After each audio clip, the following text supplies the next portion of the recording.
ప్రస్తుతం దేశంలో 'పుష్ప 2' నడుస్తూ ఉంది. 'పుష్ప 2' గురించే ఎక్కడ చూసినా మాట్లాడుకుంటూ ఉన్నారు. అయితే ఇక్కడ అల్లు అర్జున్ గారి మీద హైదరాబాద్లో ఒక కేసు నమోదైంది. ఆ కేసు ఏంటంటే విచిత్రమైన కేసు. అల్లు అర్జున్ గారు ఎక్కడికి వెళ్ళినా వాళ్ళ ఫ్యాన్స్ని అల్లు ఆర్మీ అంటున్నారంట. అల్లు ఆర్మీ అనకూడదు. ఆర్మీ అనేది దేశానికి సేవ చేస్తూ ఉంది కాబట్టి వాళ్ళ ఫ్యాన్స్ని ఆర్మీ అని చెప్పేసి ఆర్మీ వాళ్ళను ఇది అవమానపరచడమే అంటూ హైదరాబాద్లో కేసు పెట్టారు. అయితే పోలీసులు న్యాయ నిపుణులతో చర్చిస్తూ దీని మీద కేసు నమోదు చేయాలా లేదా అనే విధి విధానాలు ఆలోచిస్తున్నారంట.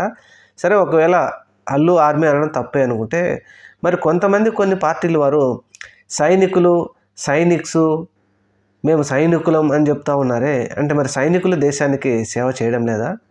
అల్లు ఆర్మీ తప్పు అన్నప్పుడు మరి సైనికులు అన్నది కూడా తప్పే కదా. సైనికులు కూడా భారతదేశానికి సేవ చేస్తూ ఉన్నారు కదా, అది కూడా తప్పే కదా. మరి దాని గురించి ఎందుకు ఆలోచించలేదో ఈ మిత్రులకే తెలియాలి మరి.